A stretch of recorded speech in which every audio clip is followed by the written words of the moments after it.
Supreme court ने 17 जुलाई 2025 को ऐतिहासिक फैसला सुनाया। पिता की संपत्ति पर बेटियों के हक को जायज बताया गया है।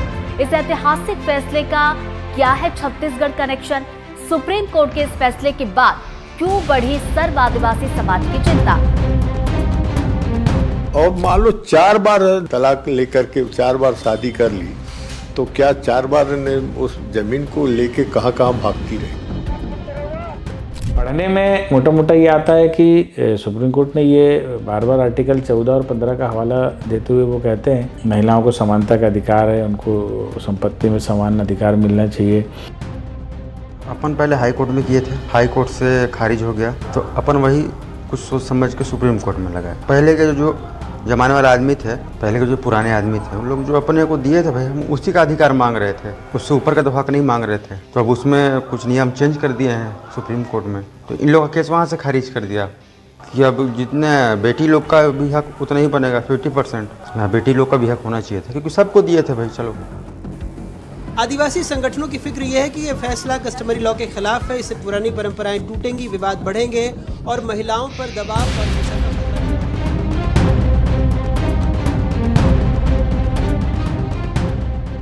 अगर सुप्रीम कोर्ट के इस निर्णय से, इस टिप्पणी से यदि आदिवासी समाज के अस्तित्व को खतरा है तो आदिवासी समाज अपने अस्तित्व को बचाए रखने के लिए सड़कों में उतर के कुछ तो निवेदन करेगा। हम जो न्यायिक जो तरीके होंगे उसके तरीके से सुप्रीम कोर्ट में जाएंगे, गणमान्य पार्टी जाएगी वहाँ और भी जो तरीके होंगे हमारे पास उनको मनाने का, समझाने का, समझने का।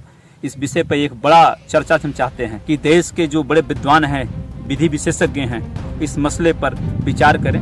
हम आदिवासियों में बेटियों को बड़ा सम्मान देते हैं, हम बेटियों की हत्या कभी नहीं करते, कभी भ्रूण हत्या नहीं होती हमारे समाज में।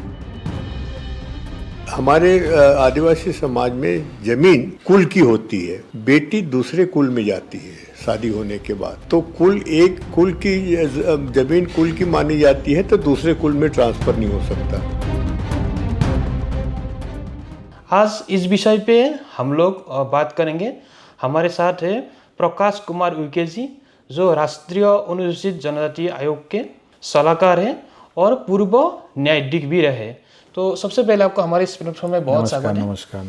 ये जो निर्णय दिया गया सुप्रीम कोर्ट से, इसको लेकर आपको क्या कहना है? ये निर्णय 17 जुलाई 2025 को आया था और इस निर्णय को लेके समाज में, सोशल मीडिया में, अनेक प्लेटफॉर्मों में अनेक तरह की चर्चा चली। बेसिकली ये निर्णय बताऊं तो ये जो मामला है 1992 में चैलेंज हुआ था लोअर कोर्ट में। छत्तीसगढ़ में जो सरगुजा जिला है वहाँ एक सूरजपुर करके क्षेत्र है, उस सूरजपुर क्षेत्र में गोंड जनजाति के परिवार का ही एक मामला है। संक्षिप्त में अगर मैं मामले के थोड़े फैक्ट बताना चाहूँ तो इस मामले में ये हुआ था कि जैसे परिवार में 5 भाई थे और उनकी एक बहन थी, तो ऐसे 6 लोगों का परिवार था। उनके पिता की मृत्यु के बाद 5 भाइयों में बंटवारा हो गया। जैसा कि जनजाति की रूढ़िगत प्रथा है, जो कस्टमरी प्रैक्टिस है, उसमें विडो को और पुत्री को किसी भी प्रकार से संपत्ति में बंटवारा देने का कोई रूढ़िगत अधिकार नहीं है। ये अन्य जनजातियों में भी है। ये मामला फिर आगे बढ़ा। उसके बाद जो अपीलार्थी थी, उसकी माँ की मृत्यु होने के बाद उसकी जो पुत्री थी, उसने ये मामला सबसे पहले जो है लोअर कोर्ट में चैलेंज किया, क्लास 2 सिविल जज की कोर्ट में चैलेंज किया। और उन्होंने क्लास 2 के यहाँ ये बोल के आया कि भाई ये 5 भाई थे, उसमें से एक मेरी बहन भी थी, तो उनको भी जो है वो संपत्ति में हिस्सा दिया जाए। तो जैसा कि high court Madhya Pradesh, high court Chhattisgarh, ऐसे अनेक ऐसे फैसले हैं, सुप्रीम कोर्ट के भी समय समय पर फैसले हैं कि जनजाति में जो रूढ़िगत प्रथा है वही लागू होती है और उस रूढ़िगत प्रथा के अनुसार बहन को शादीशुदा हो चाहे कुंवारी हो, और जो विडो है, जो व्यक्ति की मृत्यु हो जाती है, उनको जो है सक्सेशन में अचल संपत्ति पे किसी प्रकार का कोई अधिकार देने का प्रावधान नहीं है। बहरहाल ये मामला सिविल जज क्लास 2 से फिर डिस्ट्रिक्ट जज के पास गया, डिस्ट्रिक्ट जज से फिर अपील जो है वो हाई कोर्ट में हुई और हाई कोर्ट से फिर ये अपील जो है माननीय सुप्रीम कोर्ट ने डिसाइड किया। पढ़ने में मोटा मोटा ये आता है कि सुप्रीम कोर्ट ने ये बार आर्टिकल 14 और 15 का हवाला देते हुए वो कहते हैं महिलाओं को समानता का अधिकार है, उनको संपत्ति में समान अधिकार मिलना चाहिए। जैसे 5 भाइयों को अपने पिता की संपत्ति पर बराबर अधिकार है, ऐसे जो उनकी बहन है उनको भी संपत्ति पे बराबर का अधिकार मिलना चाहिए। ये बात आर्टिकल 14 और 15 की लाइट में विचार करें तो सुनने में अच्छी लगती है, लेकिन हमारे जनजातीय समाज की अनेक रूढ़िगत प्रथाएं जिस पर मैंने सुप्रीम कोर्ट ने उस पर कोई ध्यान नहीं दिया ना, उसके संबंध में ये जजमेंट भी मौन है, और उसके नीचे भी जब ये सब चीज़ें डिसाइड हुई तो वहाँ पर भी मौन है। जनजाति समाज में एक प्रथा होती है, आटे सट्टे बोलते हैं उसको। इसमें ये होता है कि बुआ या मामा के लड़के या लड़की से विवाह की एक प्रथा है। उस प्रथा के पीछे कहीं ना कहीं कारण ये है कि मान लो बहन ने अपना हिस्सा नहीं लिया, बहन ने अपना हिस्सा अपने भाई को दे दिया। कोई भी बहन जनजाति समाज में हिस्सा नहीं लेती, अपने भाई को दे दिया। उस भाई की लड़की या लड़के से उसके बच्चे या बच्ची की अगर शादी होती है तो वो जाके उस संपत्ति पे अपना अधिकार वैसे ही बना लेते हैं, क्योंकि रूढ़िगत प्रथा है।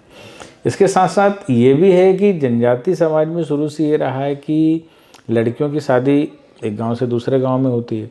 अगर अचल संपत्ति में उसको हिस्सा दिया भी जाता है तो क्या वो संपत्ति लेने उस गांव में आएगी। एक कंडीशन जनजाति समाज में ये भी आती है कि जनजाति समाज में क्रय विक्रय का कोई बहुत ज़्यादा प्रथा नहीं है, क्योंकि जनजाति समाज में शुरू से एक कस्टम रहा है कि प्रॉपर्टी जो है कम्युनिटी राइट के रूप में देखा जाता है। तो एक तरह से ये भी होता है कि जब बहन की शादी दूसरे गांव में हो गई, दूसरी जगह हो गई, तो वो यहाँ पे किस तरह से संपत्ति पे बंटवारा लेने आएगी। अगर कोई मकान है तो क्या वो अपना ससुराल छोड़ के मायके में रहने आएगी। तो ऐसे अनेक रूढ़िगत प्रथाएं हैं, और बहन को उसका हिस्सा जो है वो उसके जीवन काल में नगद रूप से दे दिया जाता है। साथ ही साथ एक बात ये भी आती है कि जब बहन के बच्चे की शादी होती, भांजी की शादी होती, तो उससे मामा का एक विशेष कर्तव्य दिया जाता है। मामा का एक विशेष रोल होता है, और वो मामा वही भाई होता है जिसने माँ का हिस्सा लिया है, और वो उस भांजी की शादी में उसके पैर पूछता है और सारा का सारा खर्चा करता है। ये भी रूढ़िगत प्रथा है।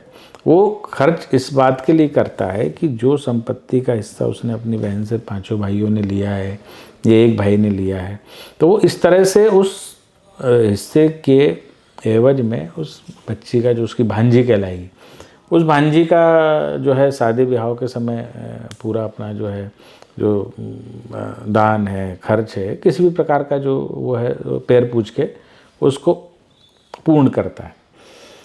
लेकिन इस मामले में ध्यान देने योग्य बात यह है कि यहाँ पे इस जजमेंट को डिसाइड करते हुए सुप्रीम कोर्ट ने स्पष्ट कहा है कि यहाँ पे जो पार्टी है, दोनों पार्टी है, वो ये सिद्ध करने में असफल रहे हैं कि हमारी रूढ़िगत प्रथा क्या है। जैसा कि मैं रूढ़िगत प्रथा आपको बोल के बता रहा हूँ कि जनजाति समाज में महिलाओं को कोई अधिकार नहीं है, विडो को कोई अधिकार नहीं है, लड़कियों को कोई अधिकार नहीं है। तो ये रूढ़ी केवल बोलने की नहीं है, ये कोर्ट का एक सिद्धांत है, विधि का एक सुस्थापित सिद्धांत ये है कि रूढ़िगत प्रथा को अगर आप बोल रहे हो, बता रहे हो, तो केवल बताने से नहीं होगा, आपको उस रूढ़िगत प्रथा को सिद्ध भी करना आवश्यक है। अब आप बोलोगे सिद्ध कैसे करना है, तो गाँव के 4 पंच जो समाज के लोग हैं, 60 साल 70 साल के पुराने लोग हैं, वो लोग उस रूढ़िगत प्रथा को सिद्ध कर सकते थे, बता सकते थे कोर्ट में जाके कि साहब हमारे समाज में वर्षों से इस तरह की कभी प्रथा नहीं रही, लड़कियों को कभी हम हिस्सा नहीं देते। चाहे तो अब मैं गौड़ जनजाति के संदर्भ में, मैं खुद मध्य प्रदेश का रहने वाला हूँ, मध्य प्रदेश छत्तीसगढ़ में, आप कभी जाति प्रमाण पत्र बनवाने अपना जाते तो आप 1914 का, 1950 के पहले का रिकॉर्ड निकालते। तो आप उस रिकॉर्ड को भी निकालेंगे तो आपको देखना कहीं पर भी उसमें हमारे जनजाति समाज में महिलाओं के और बहनों के नाम राजस्व अभिलेखों में भी पटवारियों के द्वारा या राजस्व अधिकारी द्वारा कहीं भी दर्ज नहीं किए गए, क्योंकि जनजाति समाज में पहले से ही ये रूढ़ी रीति रिवाज रही है कि जनजाति समाज में लड़कियों को हिस्सा नहीं दिया जाता। मेरा ये रूढ़िगत प्रथा के बारे में बताने से यह कतई भी उद्देश्य नहीं कि हम लड़कियों का हिस्सा या उसका अधिकार न देने की बात कर रहे हैं, चूँकि जनजाति के लिए उसका कस्टम ही सब कुछ है और उसके कस्टमरी प्रैक्टिस के अनुसार ही वो चलता है।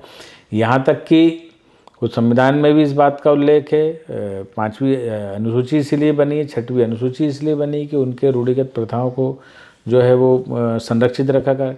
जब 1956 के करीब हिंदू विधि बनी, हिंदू सक्सेशन एक्ट बनाया जाने लगा, तो उस समय अम्बेडकर जी ने धारा 2 में इस बात का उल्लेख कर दिया कि succession act, Hindu succession act में लड़के और लड़कियों दोनों को समान अधिकार है संपत्ति पे। लेकिन उन्होंने बोल दिया कि जब तक कि केंद्र सरकार अपने नोटिफिकेशन के द्वारा ऐसा कोई आदेश जारी ना कर दे कि जनजाति समाज में कस्टम के प्रिविलेज ना हो के अन्य कोई विधि का जो है मामला उनके ऊपर रखा जाएगा, तब तक उनके रूढ़िगत प्रथा, उनकी रूढ़िगत विधि वही मान्य होंगे। लेकिन प्रारंभिक तौर पे ये जजमेंट को लेके सोशल मीडिया में अब कुछ लोग ऐसे जिन्होंने पूरा जजमेंट नहीं पढ़ा, पूरा जजमेंट नहीं देखा, वो ये कहते हैं कि सुप्रीम कोर्ट ने ये कह दिया है कि रूढ़िगत प्रथा को ना मानते हुए लड़कियों को समान अधिकार होगा। इस केस में टेक्निकली जो दोनों पार्टी है, दूसरी पार्टी जो है वो ये सिद्ध करने में ही असफल रही है कि हमारी रूढ़िगत प्रथा क्या है। यहाँ तक कि उन्होंने एक सिंपल गवाही तक नहीं कराई है। चाहते तो उसमें एक गांव के 4 पंचों को बुला के या गांव के जो जातिगत पंचायत के लोग हैं उनसे ये रूढ़ी के संबंध में उनको अपने एविडेंस देना था, लेकिन उन्होंने ऐसा कोई एविडेंस नहीं दिया। और इस एविडेंस के अभाव में माननीय सुप्रीम कोर्ट ने भी इसमें पाया है कि हमको जो रूढ़िगत प्रथा की ये लोग बात कर रहे हैं, जिस रूढ़िगत प्रथा की चर्चा कर रहे हैं कि जनजातीय समाज में लड़कियों को कोई अधिकार नहीं है, तो ऐसी कोई भी प्रथा रिकॉर्ड में उन्होंने सिद्ध नहीं करी। एक बात इसमें और आती है कि कई लोगों का एक प्रश्न भी आता है कि भाई अगर किसी परिवार में केवल सिंगल लड़की है, भाई लड़का है ही नहीं, उसकी एक ही लड़की है, अब ऐसी दशा में उसकी संपत्ति का बंटवारा कैसे होगा, उसकी संपत्ति का उत्तराधिकारी कैसे होगा। तो हमारे जनजातीय समाज में लमजना की एक प्रथा, लमजना मतलब घर जमाई की, तो आने वाले समय में जब ये होता घर जमाई, इसी बात को लेकर ससुराल में रहता है कि भाई जो लड़की को जो हिस्सा मिलना चाहिए, और लड़की को तो ज़मीन देते नहीं क्योंकि रूढ़िगत प्रथा, तो वो उस दामाद को ही, वही उस ज़मीन को संभालता भी है। दामाद इसी कारण से जो है वो घर जमाई के रूप में घर पर रहता है कि वो उस संपत्ति का पूरी देखभाल करता है। और बाद में जब इस बच्ची के जो बच्चे होते हैं तो वो घर जमाई और उनके जो बच्चे, उन बच्चों को वो ज़मीन जो है वो सक्सेशन में जो है नाना नानी के जो है वो नाती को सीधे मिलती है। लड़की को और विडो को इसमें कोई अधिकार सीधे नहीं होता, दामाद उनके बच्चों को वो ज़मीन मिलती। तो इतनी अच्छी रूढ़िगत प्रथा है, और कहीं ना कहीं अगर इस प्रथा में बहुत ज़्यादा अगर इंटरफेयर, ऐसा इस जजमेंट में ऐसा कहीं नहीं दिखता। जजमेंट में केवल ये कहा कि उन्होंने रूढ़िगत प्रथा जो है वो सिद्ध नहीं कर सके कोर्ट में, इसलिए हम इनकी रूढ़िगत प्रथा को ना मानते हुए, फिर कानून का ये भी सिद्धांत है कि जहाँ रूढ़िगत प्रथा जो है वो मौन है, रूढ़िगत प्रथा को सामने वाला सिद्ध नहीं कर सका, तो उन्होंने आर्टिकल 14 की लाइट में समानता के अधिकार को दृष्टिगत रखते हुए ये माना कि इस लड़की को इस भूमि में समानता का अधिकार है।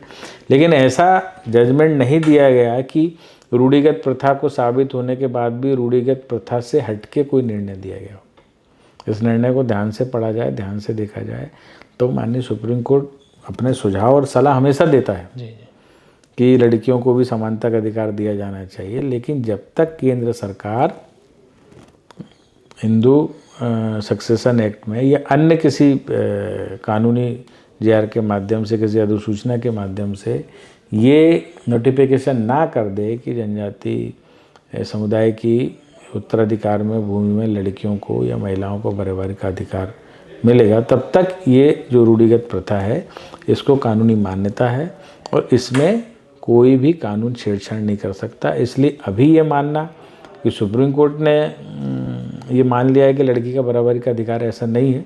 वो उस बात को न्यायालय में साबित नहीं कर सके हैं, इस कारण से ये जो है निर्णय दिया गया है। तो आपके पॉडकास्ट के माध्यम से आपने बहुत अच्छा प्रश्न किया।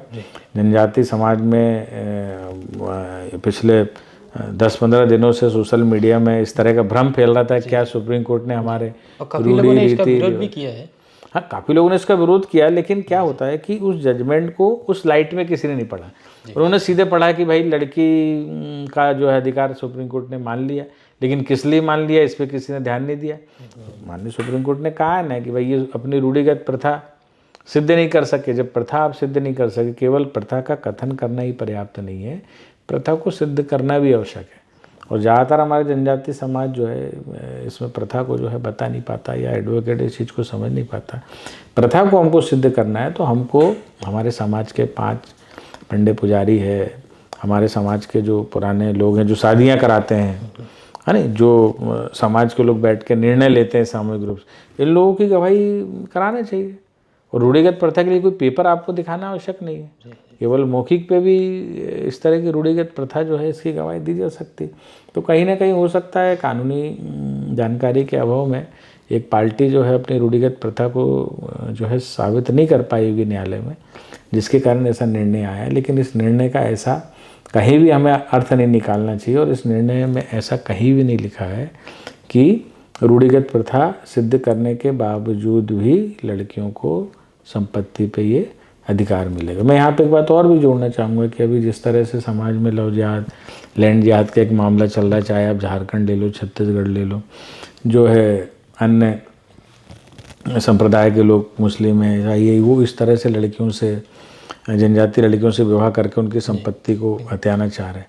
तो इसलिए भी जनजाति समाज में लड़कियों को अधिकार नहीं होने से वो एब्सोल्युटली राइट उनको नहीं मिलता।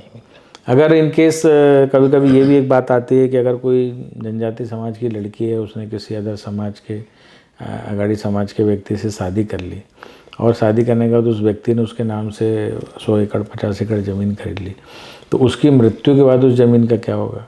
तो उसकी मृत्यु के बाद भी सक्सेशन में वो संपत्ति किसी भी दशा में उसके बच्चों को या उसके पति को, जो गैर जनजाति, उसको प्राप्त नहीं होगी।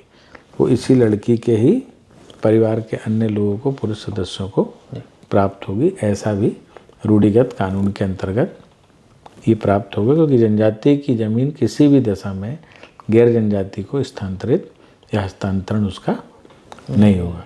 तो ये एक मोटी मोटी बात थी सुप्रीम कोर्ट के जजमेंट को लेके, जो मेरे ख्याल से जो भ्रम की स्थिति है वो दूर हो गई होगी। बहुत बहुत धन्यवाद आपसे बात करके, बहुत अच्छा धन्यवाद विषय आपका रखा भी आपने। जी, कि आपके चैनल के माध्यम से हम ये जो जजमेंट है, इस जजमेंट के बारे में सभी लोगों को बता सके, और आगे भी हम जो जनजाति समाज से संबंधित इस तरह के जो निर्णय हैं, इन निर्णयों को लेकर जो है हम आप लोगों के बीच में आएंगे। धन्यवाद। बहुत बहुत धन्यवाद। आपको भी अगर इस विषय को दूसरों को पास रखना है तो इस वीडियो को बहुत शेयर करिए और इस चैनल को भी सब्सक्राइब करके रखिए। ऐसे वीडियो आपको ज़रूर मिलेगा। धन्यवाद।